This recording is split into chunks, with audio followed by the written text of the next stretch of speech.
Hello, everyone. Um, yeah, so I'm a landscape architect. When I was a teenager, my parents sent off to Bapak for all of our talents. As I have a family of five sisters and me, and I got back architecture, and I was kind of surprised because, well, yeah, I like architecture, but actually I've always loved nature and the outdoors. So for me, I decided to pursue landscape architecture. So I took art and biology and geography as my A levels. Um, and it was a really nice combination of subjects to explore the relationship of people and the environment. Um, so I've been a practicing landscape architect now for about 24 years. And I've worked in many different places. I've worked in private practice over in America and over here in England. I've worked in an environmental charity for a few years in London, concentrating on sort of social regeneration projects. Um, and I've now been in Portsmouth City Council on the south coast of England for about 10 years. I started off as the principal landscape or senior landscape architect, and I've moved up to becoming the team leader of the landscape architects there. Um, we as there's a team of us three landscape architects there, within a bigger design team of architects and landscape architects, quantity surveyors who measure and build things, and civil structural engineers. So it's a multidisciplinary design team, and many councils in Britain no longer have their own design teams. So it's quite unusual for us still to be there in the council in Portsmouth. But we work very closely with lots of different departments in the council. So with housing and transport, with coastal defences, with parks and open spaces, education, planning and regeneration. So it's quite diverse. It's um, it's a wonderful. No 2 days are the same.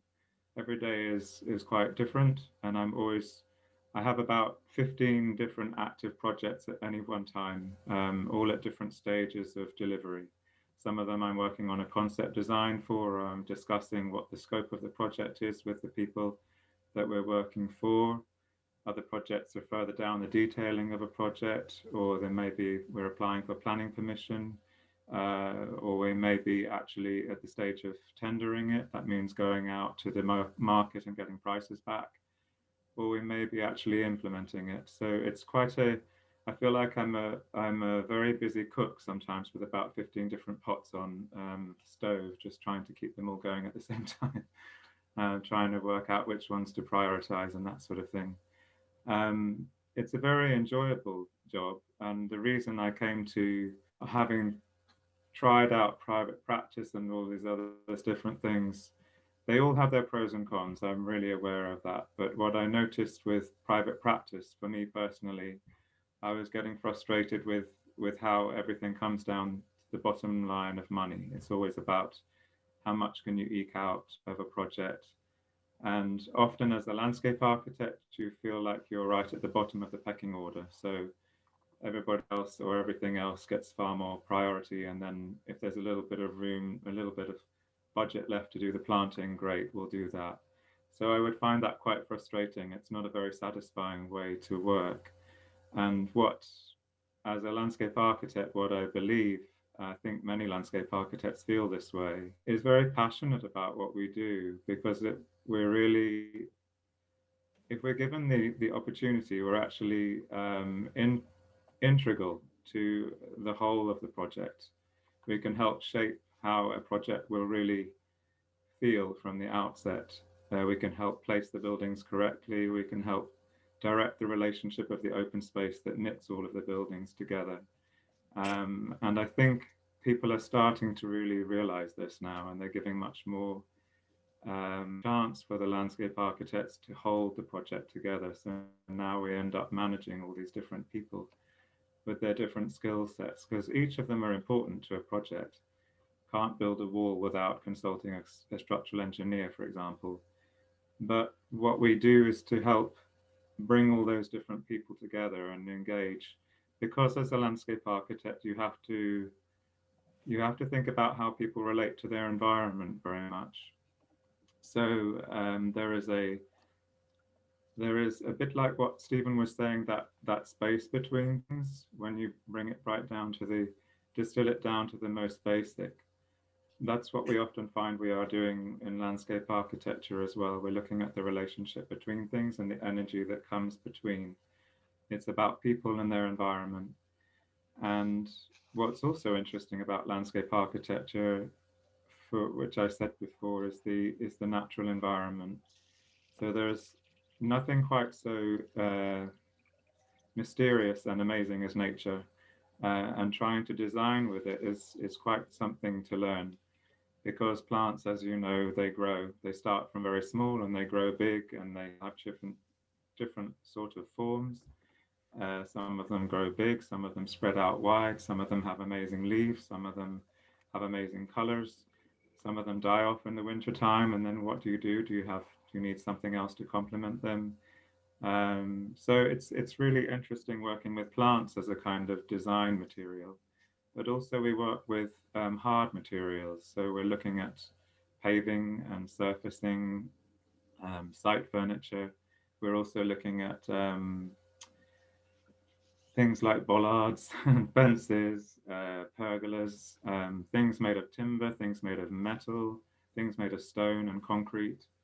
We have to understand how things are retained, how structures are retained. So how you build a wall that will hold up the soil next to it, changes in levels. We have to understand about contouring and the capacity of the soil. What each the soil changes wherever you are, depending on the underlying geology. So do you have a clay soil that you're working with, or do you have a very sandy soil? What sort of things, how will that affect the plants that you're going to try and grow in it, or the structures that you're going to try and build on it? Oak trees, for example, can affect the quality of the soil of about 50 meters in any direction from where their trunk is, because they draw water in. And so that has a vast effect on things like clay soils, for example, and what you can put in that sort of environment without the soil shrinking or changing. So lately I'm working on some hospital projects, which are with external clients outside of Portsmouth. So we've got 2 therapeutic gardens which we're building for about £300,000 total. One of them is a pediatric garden, so for children, and the other one is it's a larger garden space which is going to be used for patients and staff to come out, and visitors to have a place to reflect on, to rest, to actually take some space, and feel a little bit of healing. And it's a really exciting project for us to sort of think about those sorts of qualities and the sort of needs of those people. So we're working with a local blacksmith to Portsmouth, to create some sort of lovely metalwork as sort of sculpture. We're looking at restoring an old weather vane that was part of the old hospital. And we're doing lots of beautiful planting to kind of give people a sense of that rest and that rejuvenation that they need. So I'll show you I'll try and share my screen and show you a couple of pictures. Do you deal with What was that, smell Maria? a lot? Do you Yes, definitely. the influence of different plants and how they make you feel of the Definitely, and healing in the especially in garden? a garden like a therapeutic garden, it's very important that that's a really significant way for people to feel good, is to smell beautiful plants. So, I mean, there are lots of different aspects to it, but that and the texture of plants, how they feel soft or how they feel prickly, um, the way they move in the wind. I use grasses a lot because I really love the way they move. They remind me of the sea, which I'm very fond of. But I also like using contrasting forms, so quite bold leafed things along with quite fine leafed or fine textured plants, things that change in the color of the season. So you might have something, a tree, which can give you some spring flowering, but also some autumn coloring. And I work very much, it's context related, context based. So it really depends on the sort of needs of each site. I'll show you a few images of the sort of projects that we've been working on. No, where's that gone?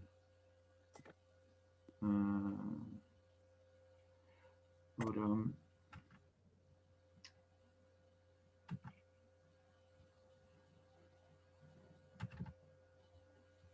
So,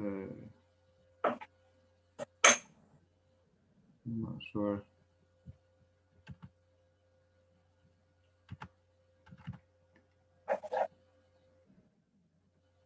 Can you see this on your screens? Yeah?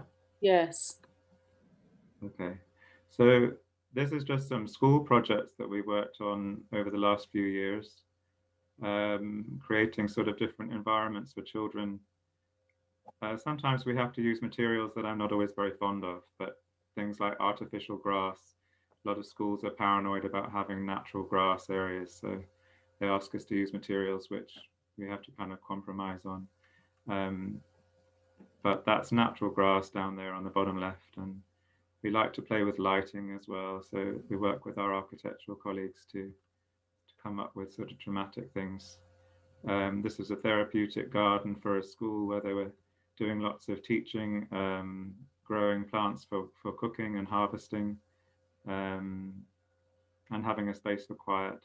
This was a project where we had to bridge a gap between two parts of the school using different canopies to make a kind of covered place for them to walk between the buildings using lighting, and we like playing with the different shapes and colors. And then doing things with play and trying to make better entrances for schools so that they actually feel like this is my main entrance, do come in here, you know, welcome people in. Adventure playgrounds. We work very much with natural materials where we can, big boulders or robinia, which is a hardwood which comes from the European continent, and sort of galvanized steel.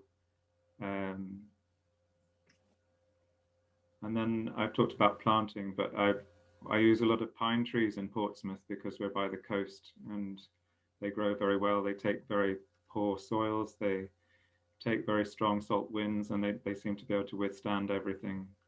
I talked about grasses as well, so I try to use those to create kind of a foil within the pine trees, or within using shingle as a beach shingle as a mulch on the planting beds. Try and give people the sense of that they're by the sea. I use sketches quite a lot to give people a feeling of what things might look like. So these are some sketches we did for the seafront master plan in Portsmouth some years ago.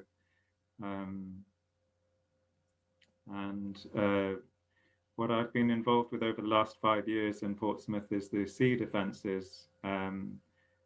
We have to raise the land in Portsmouth because it's quite low lying. Lots of people live there. It's quite a high centre of population, and so there is a requirement to try and protect it. So what our role as a landscape architect is to try and make those sea defences a bit more interesting, lively, interactive, and also fit their environment. So we did a whole character assessment of the seafront to assess what is its existing value, what is its intrinsic value. We come up with lots of different character types. About in Portsmouth, there's lots of old history with wonderful big naval defences. King Henry VIII built a castle down there, and lots of interesting things to see. And yet you've also got long stretches of shingle beach in between, and some strange things like the piers, the fun fairs, which are a bit odd, some of them, but they're important to people. They create a kind of part of their social culture, which is important. So we have to look at everything and assess it. Is there a quality there which is needing something? Is it actually in a place of transition? Is it actually a place of conservation? And then we come up with looking at, as I said, specific needs of a place. Do they need to be enhanced or strengthened, or they're actually quite strong as they are, and do we just need to conserve them? So then we worked on some initial ideas for the seafront some years ago. Some of them get quite wild and exciting, but they'll end up being probably tamed back because of value engineering, where you can't pay for everything. Yeah. Vincent, Vincent, I was down in Portsmouth. Sorry, Steve Dance again. I was down in Portsmouth in the last 18 months, and I visited this exhibition one afternoon. There was a consultation exercise going on. All right. Has it developed into anything, or is it still sitting there being thought about? It's going ahead. We're starting with the first phase of South Sea at the moment. It's already started on site. Yeah. It's they're huge and complex projects, so they can take years to kind of go through the process. I know you were involved in planning, Steve, so you know that. But yeah, they can be about 5 years to get off the ground, and they're multi-million-pound projects, so it's quite complicated. Lots of different people involved. Up on the north and east of Portsmouth, where I've been also working on the coastal defences, you'll see the existing character of places is much quieter, much more informal, more a different kind of character. So we want to make sure that we work with that as well. So we looked at sort of simple sketches about raising bunds and embankments using stone revetment, so big boulders, trying to knit together new soil mounds that could then be planted in using wildflowers and native plants. So it's going to become more naturalized. It's much less about making big statements that are for the history or for the conservation of a monument. It's more about looking after the kind of natural character of a place. So that's that one. The other one I was going to show you. When we talked earlier, because Vincent came on at very short notice, because we did have somebody else, but they weren't able to do it. So Vincent very kindly came on this afternoon, and he talked about synergy. Do you remember that? One of the things I've experienced, you asked about how do we experience the Latihan in our work, and I think there are many ways, but for me, I've noticed that in recent years, I've started to see a kind of synergy happening when I'm in the right flow of being in a good state for my work. I notice that I have an effect on the people around me and the situations that are happening, and the design or the kind of process of a project going together. It seems to create this interesting energy where people get involved. They want to get, they find out about it. They're really interested. They want to engage. They want to give us money to do more work. We get a lot of repeat work. So it's like people are starting to feel something, and I can't explain it other than thinking that there must be some kind of, there must be something that they're experiencing from me and from the kind of work that I am involved in doing that seems to be of benefit for people. And I'm really interested in sometimes just, I end up facilitating meetings often now for the whole design team, where I help the process of the discussion. Sometimes it's just about saying a certain thing at a certain point and realizing that it needed to go in a certain direction, and somehow it's working. I can't put it very well, but I notice that it's happening, and it feels like it's coming from inside. I just feel like I'm growing in my confidence with it, and growing in the kind of understanding that I have for what people need.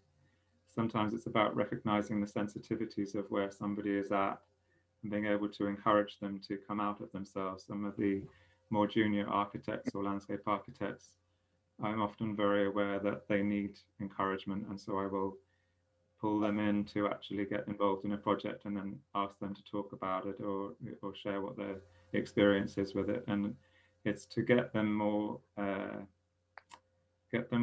confident about what they're doing. I always feel like the design work that I'm involved in, and I experience it in Susila Dharma as well, the teamwork is so much more important than the actual personal accomplishments. So I feel really valued by the kind of rapport and the experience of collaborating with people. This is our hospital garden for the pediatric ward. It's very, very long and narrow. And so it's a space that has already had some kind of design in the past, but everything failed. And so what we're trying to do is to rejuvenate the place with a lot more vitality. So a nice big piece of play equipment for children to climb on, a shade canopy, which will mean they can actually sit out there when it's super hot.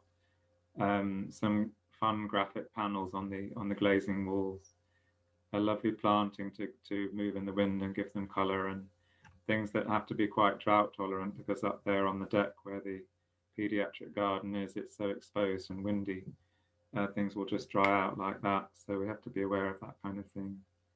And the main garden, as I said before, is a sort of more contemplative place to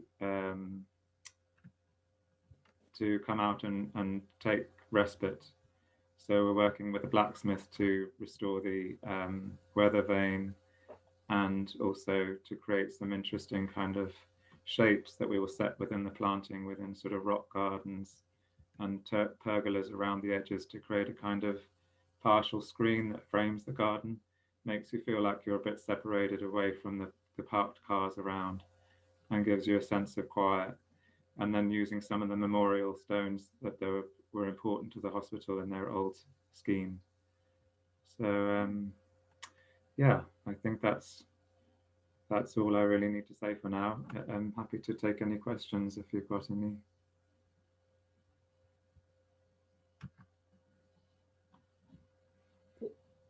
That garden there looked very interesting.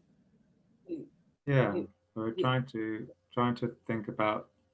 I mean, it's not always curves. It's not always orthogonal shapes. It really is led very much by what will suit a space, what's the existing character of that space, and trying to work with that. So I used curves there because existing paths were all curved and we're on a hill, so you're never going to get a complete, it's not like a formal garden with parterre and hedges. You're just not going to get that kind of feel. So using terraces or more effective.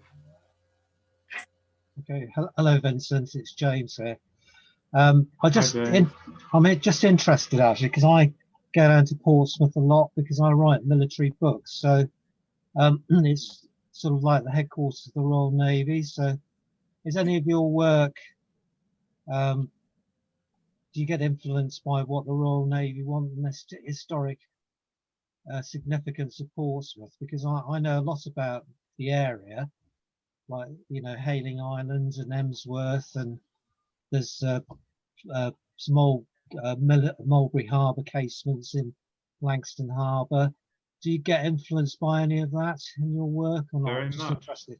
Yeah, very much. It's interesting you asked, James, because the coastal defences that are down, like the historic defences down in Old Portsmouth, are amazing, and you probably have seen them, but they're lovely forms quite high up, amazing shapes if you look at them in plan, big strong embankments with brick walls and stone walls, and it's very formal, quite powerful places. Very powerful, so I've tried to use some of that to has inspired me on some of the eastern coastal defences to make promontories. So because we're having to build concrete walls to raise the defences, where we haven't got room to make embankments, we just literally have to build on the harbour edge. We're using, I'm taking the path away from the wall, the coast path, and raising up the level of the coast path so that people can get a sense of elevation. And we make these kind of mini fort type things which are sort of inspired by what's down at Southsea with the old castle embankments and the batteries, ramparts for the castle. So it has a lot of, I'm very influenced by the places that I visit, by the places that I see. And because Portsmouth, you know, it has that kind of historic context, it seems really appropriate to use that sort of language. So using natural stone. I mean, it's a very unique place, actually, Portsmouth. So, you know, if you want to know anything about some of the history of it, I'll have a chat with you about it, because I know a lot about the area. Like Southwark House, you know where Southwark House is, do you? Do you know Southwark House? Yeah. Interesting place, actually. Interesting area you're living in, really. Yeah. Thank you very much, Vincent. You're welcome. That was quite fascinating. Just want to say it was beautiful, Vinny. The pictures of the things you're doing, it's really uplifting and quite exciting to see. And I was walking today near a playground, and I was wondering if when you walk around places, if you're kind of checking out the playground and the verges, and how, like, everywhere you go, you probably like check it out to reflect and get some idea of what other places are doing. Yes, I get great inspiration from visiting other places, and it's also impossible not to kind of notice the materials that people use. Oh wow, look at the technique they've used for finishing off that wood. Or like Stephen was showing with the beautiful techniques for making those guitars, I noticed all of the kind of detailing of bollards. I know bollards are really boring to most of us, but there's some really interesting techniques that people use and different materials. So we're using Corten steel on some of the, which is steel that naturally rusts. It's really, really nice. So I'm enjoying that kind of thing on the sea defenses. It just, can't help but be inspired by visiting other places that are really good. And also seeing things that don't work. You can learn an awful lot from mistakes that we each make. You know, what things haven't worked, what things haven't lasted, and what things are still lacking in real soul or character. And so you can really learn a lot from that too.